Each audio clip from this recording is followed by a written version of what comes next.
J'ai toujours été un peu surpris, agréablement surpris par le très gentil accueil qui m'a été fait aux États-Unis, à ma grande stupéfaction. J'y suis allé très souvent, j'ai failli y habiter un moment. Je suis allé des dizaines de fois, par plaisir déjà, et puis parce que voilà, mon travail faisait que j'avais utilité à y aller, parce que j'avais eu voilà, des choses qui se passaient bien pour moi là-bas. C'était assez rigolo, et ça l'est toujours. J'ai constaté il n'y a pas longtemps, en feuilletant des documents, que j'avais sûrement eu beaucoup plus d'articles de presse aux États-Unis qu'en France. Surtout après l'histoire j'avais un titre qui était au Billboard et tout ça, alors que voilà, c'était un peu inhabituel pour un Français, donc du coup, voilà, et c'était assez étonnant, mais c'était une surprise bien agréable, hein, mais voilà, c'est peut-être que la guitare est un instrument qui culturellement, dans le registre blues rock en tout cas, leur parle plus, hein, ça paraît assez logique. La guitare instrumentale voyage pas mal, en France ça ne représente pas grand-chose, mais aux États-Unis, en Angleterre aussi, c'est plus lourd de sens, plus significatif, et donc peut-être le fait que je sois français les amuse ou les surprend, ou leur plaît, j'en sais rien. Mais bon, c'est sympa régulièrement de faire des choses là-bas, ou de voir qu'il y a un petit écho sur des choses que j'ai pu faire, ça fait plaisir. De l'Amérique à l'Asie, en passant par l'Europe, l'Océanie ou l'Afrique, sa musique instrumentale voyage sur une grande partie de la planète.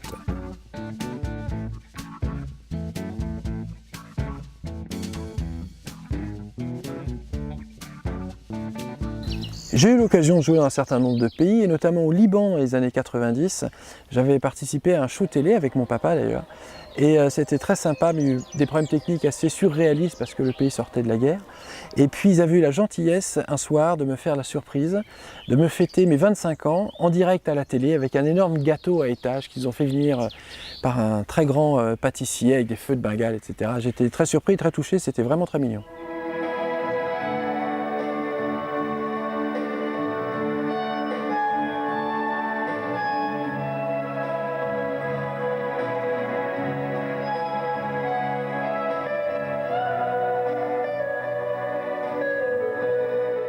Hi guys, Jean-Pierre Danet here in New York City. We're going to have a web chat, so hope to meet you online. Bye bye. Depuis The Pink Side of Miss Daisy, Jean-Pierre a enregistré plusieurs duos aux États-Unis et s'entoure régulièrement de grands musiciens de studio à New York, Los Angeles et Nashville.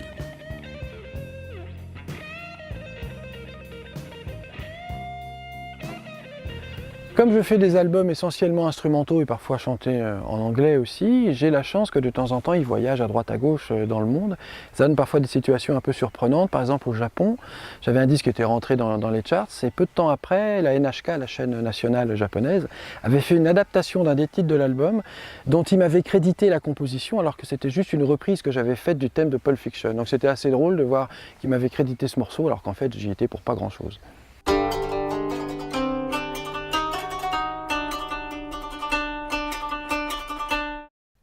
Il a promené sa guitare sur tous les continents.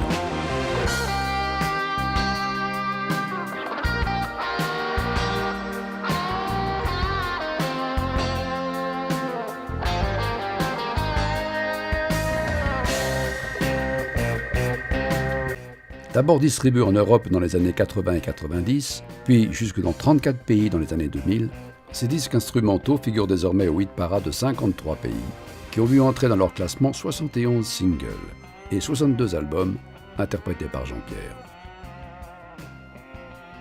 Jean-Pierre figure dans la liste des 1000 plus grands guitaristes établie par le site américain worldguitarist.com, ainsi que celle du magazine Rolling Stone, regroupant 30 grands guitaristes utilisant la Fender Stratocaster.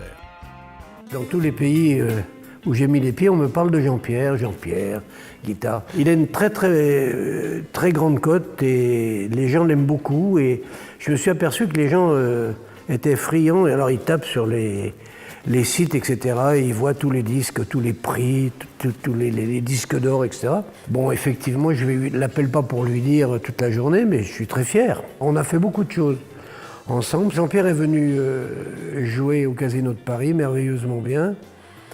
Woolsey également, Souchon, et donc c'était vraiment superbe. Alors Jean-Pierre a eu aussi la chance Mais c'est pas une chance, c'est normal. Il a joué avec Peratonnerre, avec Yannick Top, avec Hank Marvin. Et alors après, il a fait des duos avec tout le monde que vous connaissez, sur tous ses disques, etc. Et Jean-Pierre avait fait d'ailleurs un arrangement et a produit La plage romantique, revue et corrigée, où je chante avec Lolo, Woolsey, et où Jean-Pierre joue la guitare et a fait l'arrangement. Il a fait d'ailleurs pas mal de productions me concernant. J'ai produit quelques disques pour lui, j'ai joué sur scène avec lui, en France et à l'étranger, ça c'était un grand plaisir. On a d'autres projets d'ailleurs. C'est tout un parcours que Jean-Pierre a dans sa sacoche, et les gens ne le savent pas. Il ne se met pas devant sur la photo. Moi je ne suis pas quelqu'un de très médiatique. Déjà, ce que je fais n'intéresse pas beaucoup les médias, c'est un genre un peu flou pour eux. Et puis moi j'ai jamais couru après ça m'a jamais fasciné l'idée d'avoir ma photo dans un journal. Ça m'est arrivé plein de fois parce que les choses faisaient que ça arrivait, mais j'ai jamais couru après ça.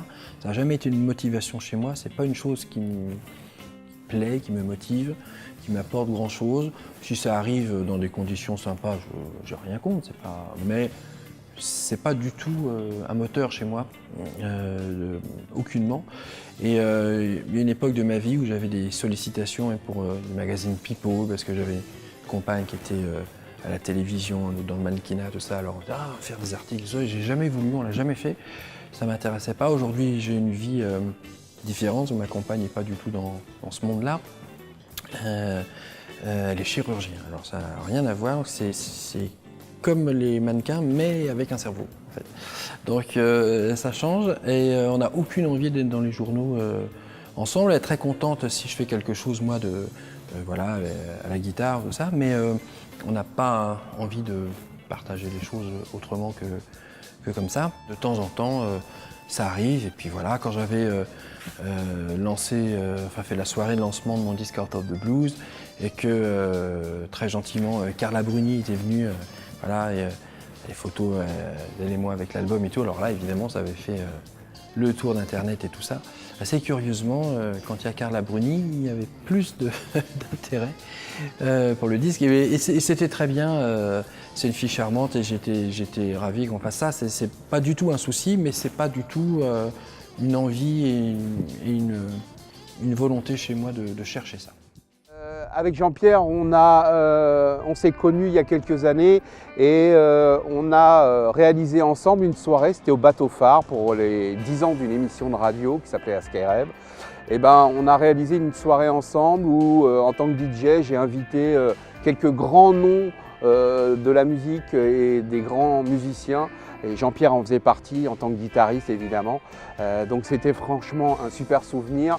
Il y a apporté tout son talent, toute son énergie.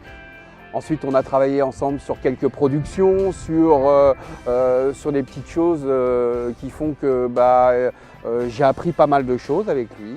Ce qui m'a toujours halluciné avec Jean-Pierre Danel, c'est ce côté indépendant, mais indépendant qui travaille vraiment dans le sens du public, avec des compiles qui vendent encore. Enfin, voilà, c'est un gros indépendant, l'un des plus gros indépendants français. Jean-Pierre mène une carrière de producteur très prolifique, travaillant dans tous les domaines musicaux, de la variété au jazz, en passant par le classique, la dance ou même les contes pour enfants, avec des albums distribués par toutes les majors du disque. Et comment le producteur aussi vous êtes, il y a un catalogue, j'ai le catalogue ici de production discographique. Mais le producteur qui a du nez, que de bon coup, un flair incroyable. Vous avez quand même réussi finalement à ne jamais abandonner votre métier de musicien, alors que vous avez été l'un des plus gros producteurs de disques en France. À votre actif, quand même 180 disques d'or, une vingtaine de millions de disques vendus, c'est considérable. C'est parce que j'ai un long parcours, une longue carrière. J'ai fait beaucoup de choses. J'ai fait beaucoup de... Je sais pas si j'ai toujours fait de la qualité, j'ai fait de la quantité, j'ai produit beaucoup. J'ai produit aussi une époque où on vendait beaucoup plus que maintenant. Jean-Pierre ne fait pas qu'enregistrer. Via sa société fondée en 1989, Puzzle Productions, il rachète les droits de plus de 18 000 chansons qu'il remasterise et réédite avec succès. À peine plus de 20 ans, il devient l'homme fort des compilations dont les pubs envahissent nos écrans télé. Plus de 180 campagnes publicitaires télévisées pour Ti Amo Italia, vendues à 600 000 exemplaires. Top 50, Hit Machine, en passant par Bouddha Bar. Il lance également des collections entières et réinvente le genre avec la toute première série de CD à prise serrée à être distribuée par une major du disque dès 1998. Ces CD malins chez Sony Music se vendent à plus de 3 millions d'exemplaires.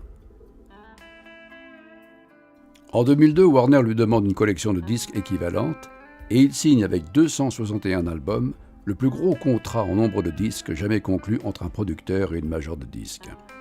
Les prix câlins dépasseront le million d'exemplaires vendus. Les souvenirs que j'ai de notre collaboration, c'était au début des années 2000, quand j'étais le patron de Warner. Jean-Pierre est venu nous voir avec une collection sur le label qu'il avait qui s'appelait Puzzle. Une proposition, grosso modo, d'une trentaine de mille de titres. Et donc, avec des titres de très bonne qualité. Et donc, on a décidé de créer une collection. Et sur l'espace de 3 ans, je pense qu'on a vendu un peu plus d'1 million de ces albums-là. Et après, on avait enchaîné avec 3 compilations et qui avaient formidablement bien fonctionné parce qu'à l'époque, nous avions vendu pas loin de 500 000. Autrement, ce que j'aime bien chez Jean-Pierre, c'est sa capacité de façon quasiment animale à sentir le marché. Je trouve qu'il a une capacité de réaction et c'est une éponge de l'air du temps, quoi. Et voilà, c'est une sorte d'alchimiste, il prend du plomb et le transforme en or. Jean-Pierre fait partie de ces grands monstres de la guitare. C'est d'abord un grand travailleur et il n'y a pas de réussite sans travail, ça on le sait. Donc c'est un très grand producteur, c'est un immense guitariste. Tout le monde dans l'univers de la musique le reconnaît. C'est toujours très admiratif du travail de Jean-Pierre. J'ai eu l'opportunité de le croiser sur pas mal de projets.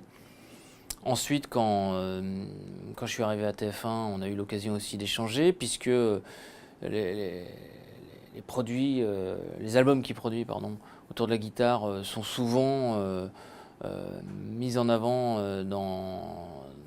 chez les annonceurs de TF1, donc en publicité. Jean-Pierre, c'est le bon copain, dont on ne soupçonne pas qu'il a un tel talent et qu'il produit autant de choses, parce qu'il a fait, si je dis pas de bêtises, mais je crois qu'il a fait plus de 160 projets de disques d'or. Enfin, il a un pédigré qui ferait pâlir les plus grandes stars. Il a acquis les droits en France et en Europe des enregistrements de 700 artistes, tels que Bob Marley, Jimi Hendrix, James Brown, Kool and the Gang, Compassing Window, Gloria Gaynor ou Luciano Pavarotti. Il a procédé à la remasterisation et la réédition d'enregistrements d'Elvis Presley, Frank Sinatra, Serge Gainsbourg, Jacques Brel, Georges Brassens, Édith Piaf, Charles Aznavour entre autres. Fin 2002, la réédition de son catalogue par Sony lui vaut le titre du producteur obtenant le plus grand nombre de disques classés au top hip-hop une même semaine, avec pas moins de 19 albums. De 1989 à 2011, Jean-Pierre inscrit comme producteur une moyenne de plus d'1 disque par mois au top 50, avec 262 disques classés. Depuis l'avènement du digital, plus de 950 de ses productions sont entrées aux hit parades de 91 pays, portant ses disques classés à plus de 1200, dont 51 numéro 1.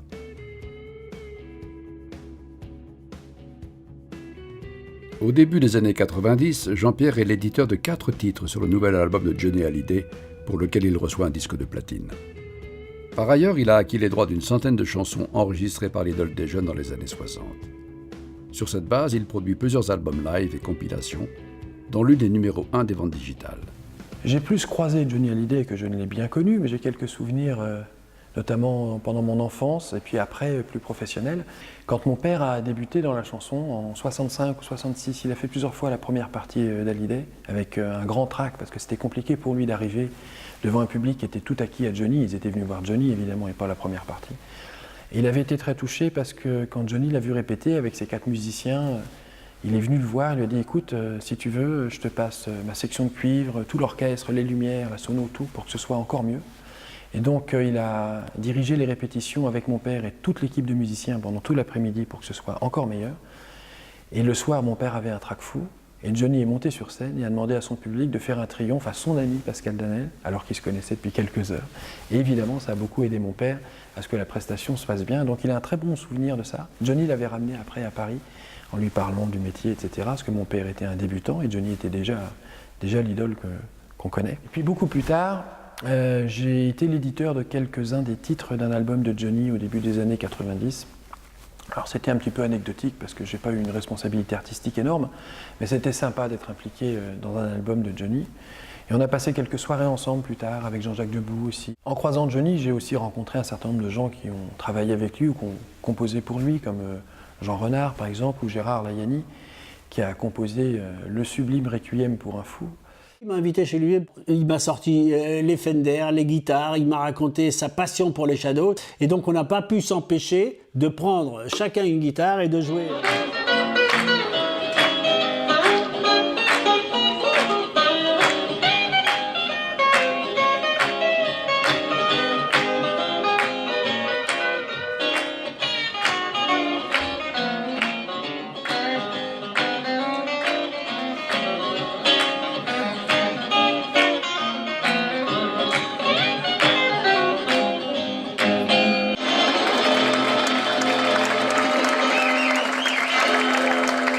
Jean-Pierre s'illustre aussi en produisant des vidéos, comme celle d'Eli Kaku, ou encore la fiction très second degré Car Academy, qu'il conçoit et dont il vend 210 000 DVD. Il produit de nombreux enregistrements musicaux utilisés pour la télévision, comme par exemple pour Un gars, une fille, avec Jean Dujardin et Alexandra Lamy. En 2011, il produit le titre principal interprété par son père pour la bande originale du film Les Neiges du Kilimandjaro, présenté au Festival de Cannes avec Jean-Pierre Daroussin. En 2013, c'est cette fois un titre qu'il interprète à la guitare, que l'on entend dans la BO du film Joséphine avec Marie-Lou Berry et Bérangère Krief. Il enchaîne ensuite avec la production de l'un des titres de la BO du film Le Cœur des Hommes 3, puis de La Belle et la Bête avec Vincent Cassel. Dans les années 2000, il produit avec le DJ Da French Guy plusieurs remixes radio pour les singles phares d'artistes internationaux comme Madonna, Britney Spears, Daft Punk et Moby.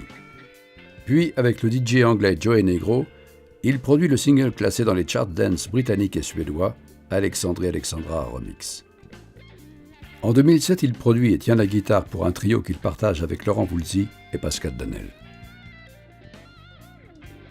Et en 2012, Jean-Pierre est invité par le bluesman Jean-Michel Cajdan lors d'un enregistrement de guitaristes parmi lesquels figurent également Louis Bertignac, Éric Serra, Nono de Trust ou Camille Rustam, guitariste de Michel Berger.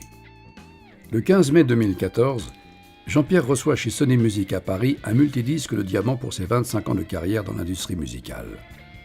Avec 23 300 000 exemplaires vendus et 191 disques d'or et de platine à l'époque, c'est un trophée rare.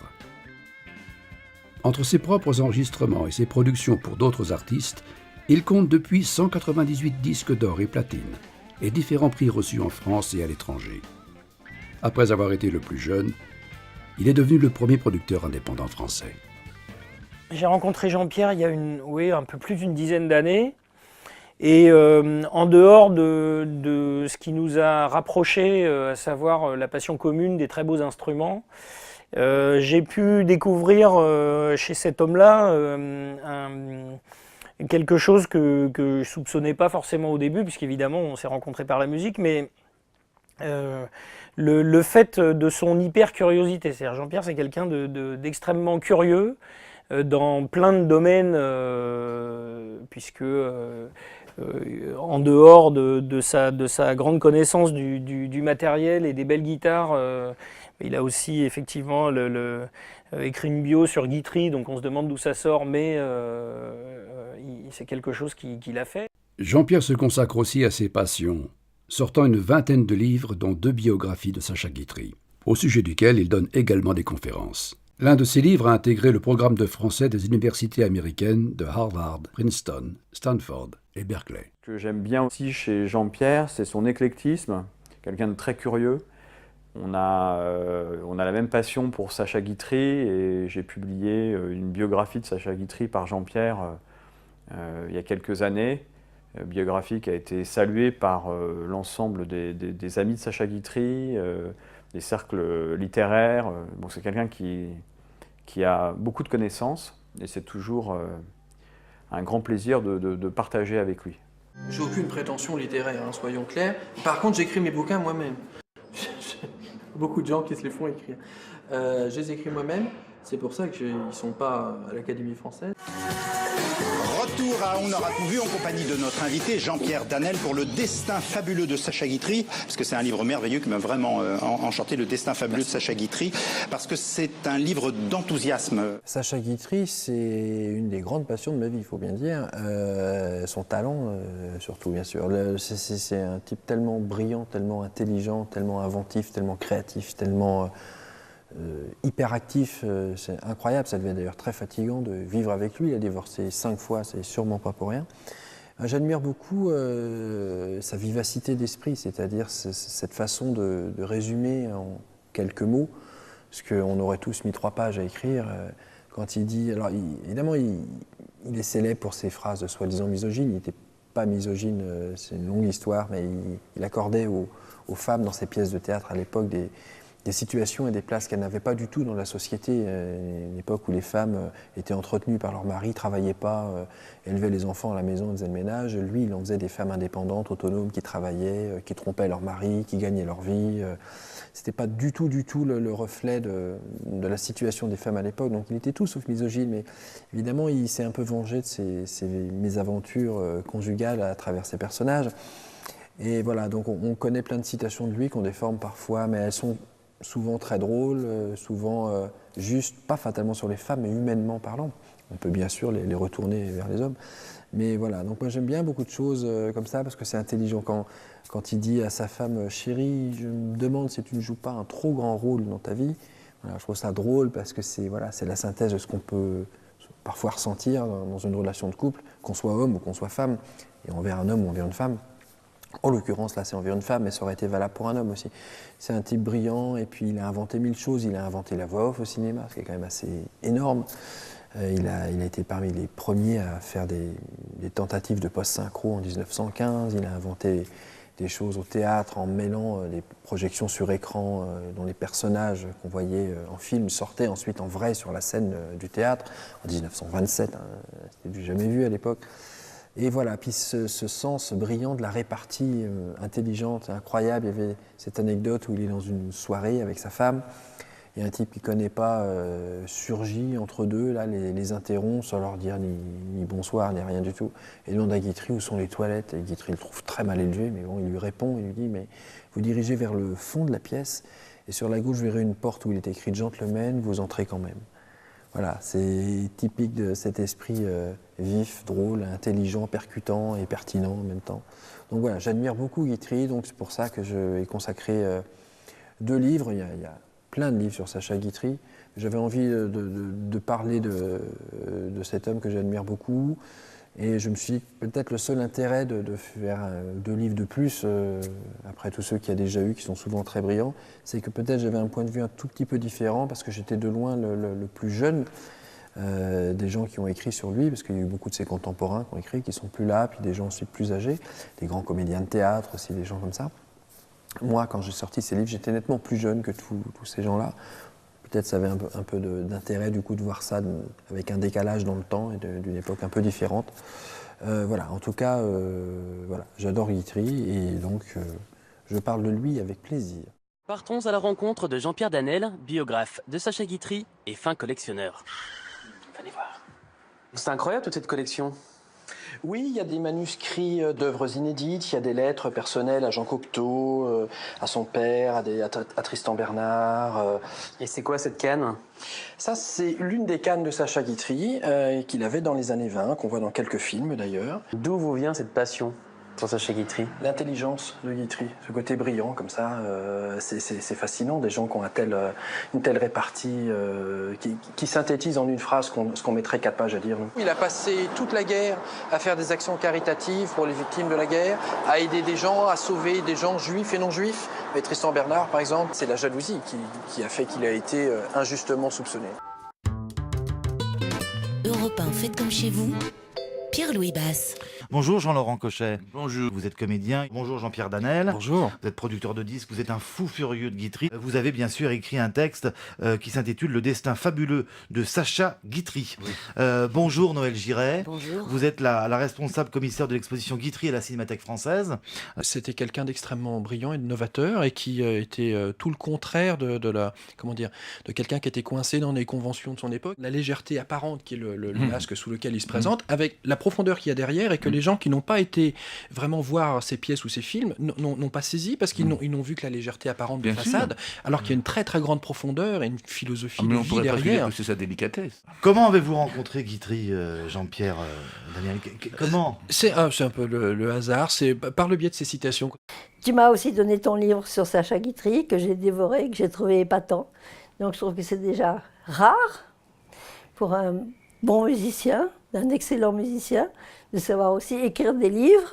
L'idée, c'était de partager ma passion, mon intérêt pour quelque chose ou quelqu'un avec des gens. C'est un recueil de citations sur les femmes par plein d'auteurs extrêmement différents. J'ai essayé de piocher des choses très, très variées, c'est-à-dire il y a de la littérature bien sûr, il y a du théâtre, il y a des extraits de chansons, de dialogues de films, il y a des proverbes, il y a plein de choses. Ça va de Sophocle à Coluche en passant par Sacha Guitry, c'est très très varié. Fidèle à son amour du rock, il inclut un album de son catalogue avec les grands succès du King à sa biographie d'Elvis Presley. Le livre est le 8e des ventes sur Amazon en 2014. Et là, tu nous parles d'Elvis Presley, donc c'est aussi un sujet qui me passionne, tu le sais. Dans ce livre qui s'appelle Elvis Presley intime. Alors, l'icône perdue, ça, je connaissais l'Arche perdue, mais c'est quoi l'icône perdue? Alors, l'icône perdue, c'est le parcours d'Elvis qui s'est perdu dans sa propre vie, en fait. Parce qu'Elvis, c'est quelqu'un qui était adulé partout, mais qui n'était pas très heureux. Il n'était pas armé pour, il était en tout cas un peu perdu, un petit peu mal à l'aise. Il y a plein de raisons à ça, si on creuse un peu dans son histoire. Il y a déjà le fait que il est né jumeau et que son frère est mort à la naissance, c'est sûrement une chose qui l'a perturbé.